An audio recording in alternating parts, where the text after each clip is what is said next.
So we just got to LAX. This is my first time in California, and we're wearing these masks because it's an international airport, so I'm not trying to get the coronavirus. Dwayne.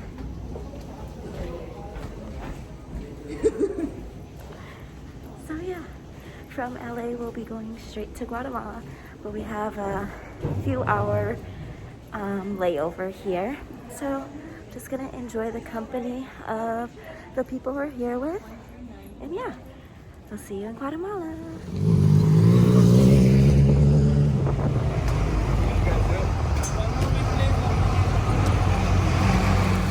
Hey guys, welcome back to my channel.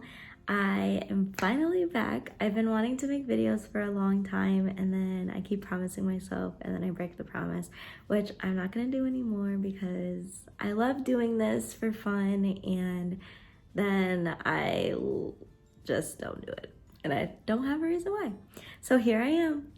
I wanted to start this video off by saying thank you so much to everyone that donated and sent us well wishes on our mission trip. We were so appreciative and grateful for all the support that we had, and especially the donations were very helpful on our trip. So thank you to everyone that supported us. We are so grateful, and we had the best trip ever. So yeah, this video isn't gonna necessarily be about specifics that happened on our trip, but more about like how it happened and things like that. So yeah, so if I look down, it's because I'm looking at my notes, and then if I look over there, it's because Tupac's outside and I'm just checking on him. So yeah, so how it all got started. So as many of you know, Dwayne is still in school in his second year, finishing up his second year. He'll be graduating in August with his master's in occupational therapy. So yeah, so his program and his school in general actually offer the students to go on a mission trip. Medical outreach trip is what they call it. And they're partnered with a company called Do Care. Or some people say Do Care. I don't really know what the proper way of saying it is. They were saying Do Care on the trip, but anyway, irrelevant. So the students got to apply for the trip, and luckily everyone that applied this year actually got in. So not only was it OT, but there were also med students. There were podiatry students. There were pharmacy students, and then there were also professors and attendings as well that joined. And then people like me who have nothing to do with Midwestern besides through association. But I'm a registered nurse, so I was able to apply as well to offer my hands as a nurse. And then there were other nurses there as well. And then some people were just there to support their spouse or their family member, and they just volunteered. So a lot of people think that when you go on a medical mission trip, you have to be a medical professional or something like that, but you really don't. They're one of the biggest pieces, and they put emphasis on this each week to our trip, are our runners, and those are the people that help move patients from area to area to make sure they see every doctor before they leave.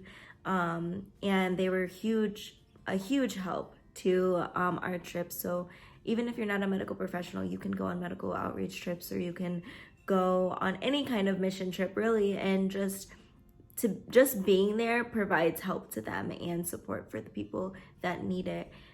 So yeah, so that's how it got started. I applied. It was very simple.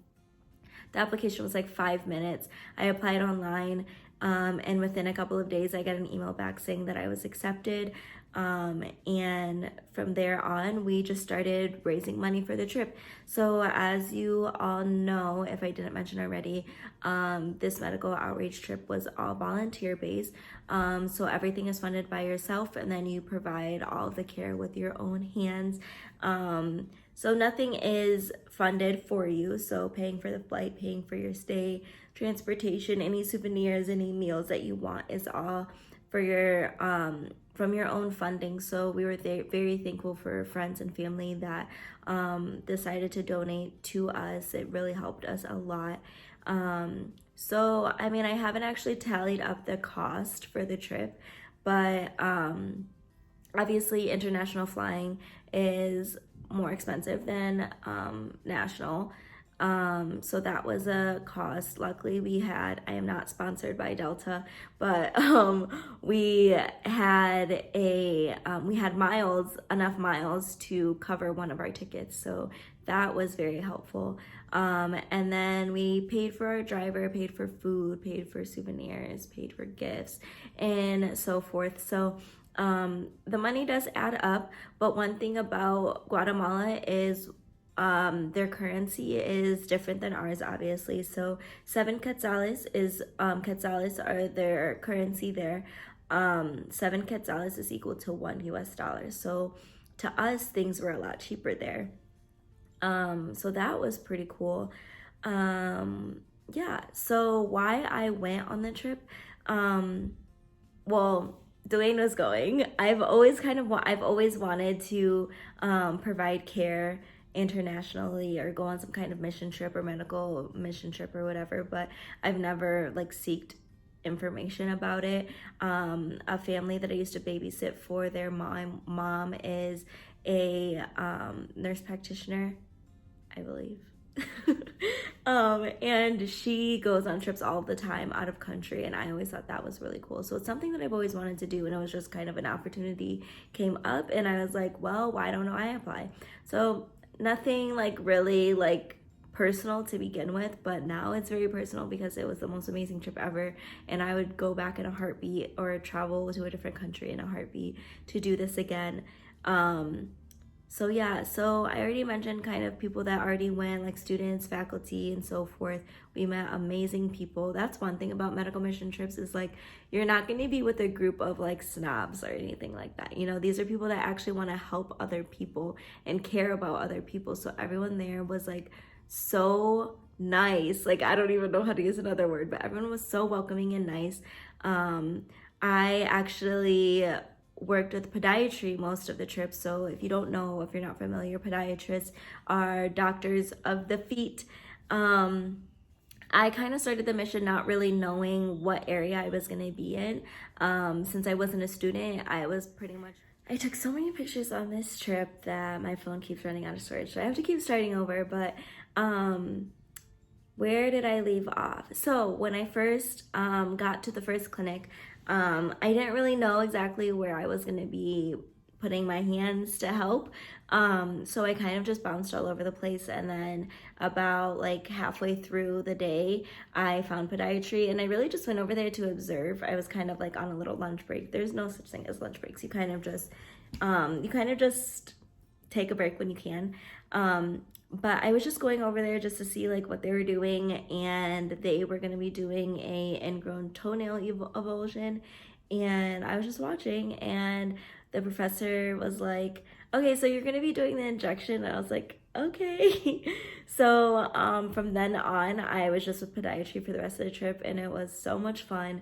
I didn't think I loved feet as much as I did. I've never been someone that's been like grossed out by feet. Like I just they don't bother me, but it was so much fun to do that. And I feel like people don't really grow up saying like, I want to be a podiatrist, but working for the 2 weeks with the podiatry students and faculty, it really like came to my attention how important podiatry is. Like, if you don't have okay, it cut off again. What I was trying to say was, podiatry is so important because without your feet, you can't walk. And we know that that is like a major thing that is needed in life. Yes, there's people that live their life without their feet, but my point is that we just don't give podiatrists enough credit for what they do, because our feet are so important. And it was just so fun working with them. I would definitely do it again. But yeah, so as a nurse, there's not like a nursing station. I can't imagine like what exactly that would entail, other than maybe like doing vitals or something like that. But as a nurse, you could pretty much help out in any area. So I did a lot of knee injections. I did a lot of toe injections, a lot of toe clipping, a lot of fungal treatment and so forth. But there's so much that can be done in podiatry and in every other area too.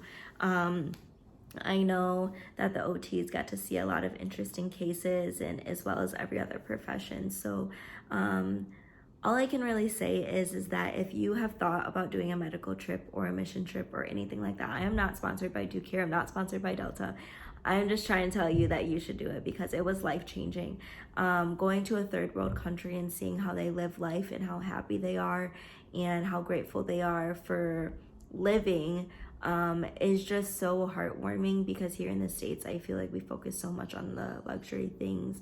They don't have any of that stuff there, and they're still smiling, they're still happy, and they're still living their best life. And I just learned so many lessons there on how grateful I need to be, how appreciative I need to be of the breaths that I can take here. There, their air is so polluted. There, they don't have clean water. There, they can't even flush their toilet paper down the toilet. So it's just simple things like that that we should be grateful for.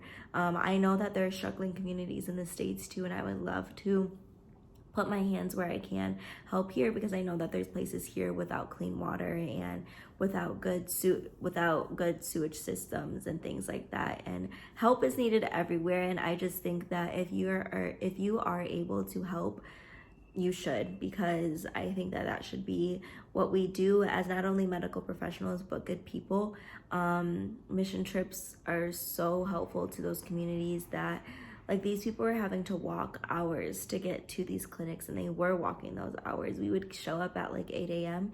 and they had already been sitting in line for a couple of hours just waiting on us. And, you know, if I have an issue like I did when I got back, I was able to get on my phone and download this app and talk to a doctor over my phone and get my prescription sent to the pharmacy. Like, that is a life that we're living here. But there, they wait for us to come every year to get treatment, and it's just like heartbreaking, but also so heartwarming that we were able to provide the care that we were, and able to give them the prescriptions that they needed, and able to tell them the diagnoses that they had, so that they can get to the nearby clinic that maybe a couple hours away walking, but now they know that they have this issue and they potentially will be able to help themselves. So I learned so much on this trip, and what I just said doesn't even, like, I can't express the feelings that I have for Guatemala and the people of Guatemala and how amazing my trip was. All I can say is that if you have the opportunity to do it, do it. It may seem like a lot of money in the moment that you're spending to get there and to be there, but the care that you're providing to other people is way more important, and the experience is just priceless. So definitely take advantage of those opportunities, seek those opportunities. There's so many programs out there. Start your own program if you can. I hope to one day start my own mission trip. I think that it would be so amazing to be able to be in charge of such a great cause. But yeah, did I have anything else written down? Would I do it again? Definitely. I think I already said that. But yeah, so I would love to keep making videos. If anyone has any questions regarding the trip, regarding Guatemala, even if it has nothing to do with the medical trip, what Guatemala was like, anything about nursing, I definitely want to make a nursing video. I'm going to make that soon. I'm going to try to make one video a week. I feel like that's a very easy commitment that I should be able to accomplish. So yeah, thank you for watching my video. Any questions or comments that you have, just leave them below, or you can inbox me. Don't forget to follow me on Insta. Bye.